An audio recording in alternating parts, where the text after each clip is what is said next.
নমস্কার বন্ধুরা, আজকে আবারও একটা সহজ সুস্বাদু আর টেস্টি রেসিপি নিয়ে হাজির হয়েছি। আজকে আপনাদের সঙ্গে শেয়ার করছি পনিরের রেসিপি, আর সেটাও নিরামিষভাবে। নিরামিষ দিনে অনেকের বাড়িতে পনিরটা রান্না হয়ে থাকে। কিভাবে খুব সহজে একটা স্পেশাল পনির রান্না করা যায় নিরামিষভাবে, সেটাই আজকে আপনাদের সঙ্গে শেয়ার করছি। আশা করছি রেসিপিটা আপনাদের ভালো লাগবে।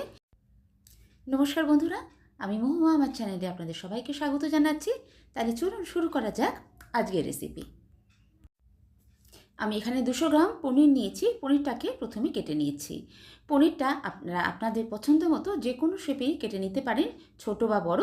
আমি ঠিক এরকম পিস করে পনিরটা কেটে নিচ্ছি। নিরামিষ পনির রান্নাটাকে একটু টেস্টি করার জন্য এবার একটা মশলা বানিয়ে দিচ্ছি।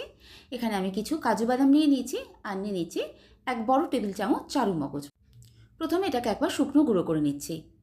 কাজু বাদাম যদি ইউজ করতে না চান, তার জায়গায় এখানে আপনারা পোস্ত ইউজ করতে পারেন বা সাদা তিলও ইউজ করতে পারেন।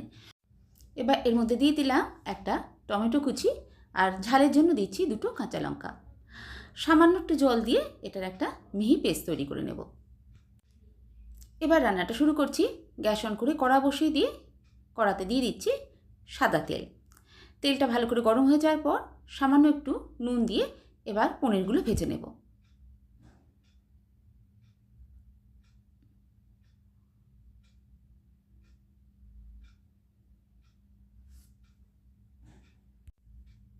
যারা পনিরটা হালকা করে ভেজে খেতে চান বা ভালোবাসেন, তারা সেইভাবেই ভাজবেন। আর যারা একটু বেশি ভাজা পছন্দ করেন, তারা পনিরটাকে সেভাবেই ভেজে নেবেন। আর যদি চান যে পনিরটা ভাজবেন না, তাহলে সেরকমভাবেও পনিরটা রান্না করতে পারেন। আমি দুবারে পনিরটাকে ভেজে নিলাম। এবার তেলের মধ্যে ফোড়ন দিয়ে দেবো। ফোড়নে দিয়ে দিয়েছি কয়েকটা ছোট এলাচ, দারচিনি, লবঙ্গ, আর সেই সাথে দিয়ে দিলাম অল্প একটু জয়িত্রী। নিরামিষ পনিরে ফোড়নটাকে একটু ভালো করে দিতে হয়, এতে খুব সুন্দর ফ্লেভার হয়। ফোড়নটা কিছুক্ষণ ভেজে নেওয়ার পরে এবার এর মধ্যে দিয়ে দিলাম তৈরি করে রাখা মশলার পেস্টটা।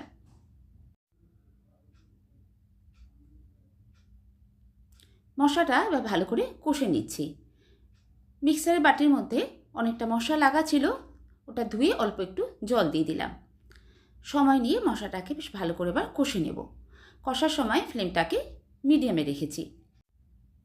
এই রান্নাতে কোনো রকম গুঁড়ো মশলা ইউজ করব না, এমনকি হলুদও আমি ইউজ করছি না। যে মশলাটা বেটেছি শুধু সেটা দিয়ে এই রান্নাটা করছি।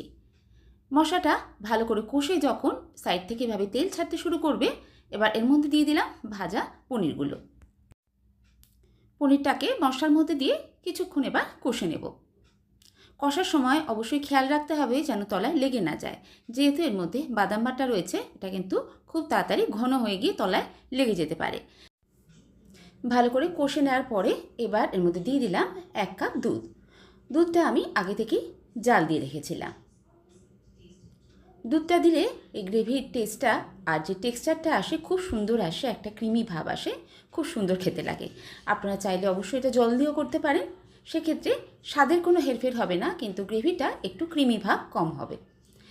এবার এর মধ্যে দিয়ে দিলাম স্বাদ অনুযায়ী নুন, আর যেহেতু এটা আমি নিরামিষভাবে করছি তাই জন্য সামান্য একটু চিনিও অ্যাড করলাম। এবার এটাকে ঢাকা দিয়ে লো ফ্লেমে 5 মিনিট রান্না করে নেব। এবার এর মধ্যে দিয়ে দিচ্ছি সামান্য একটু গরম মশলার গুঁড়ো, আর দিয়ে দিচ্ছি অল্প একটু জায়ফল। জায়ফলটা এভাবে একটু গ্রেট করে দেবো, সামান্য একটু জায়ফল দেবো, তাতে কিন্তু খুব সুন্দর একটা ফ্লেভার হবে। যদি জায়ফলটা না থাকে তাহলে জায়ফলটা না দিয়ে এর মধ্যে গরম মশলার বদলে শাহি গরম মশলাটা ইউজ করতে পারেন। ভালো করে একবার মিশিয়ে দেবো।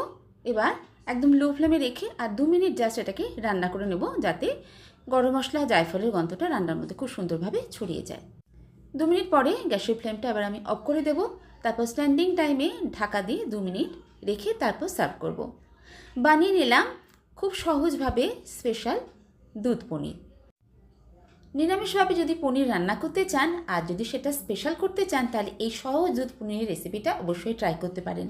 আশা করছি আপনাদের খুব ভালো লাগবে। এটা তৈরি করা যেমন সোজা, খেতে হয় ঠিক ততটাই ভালো।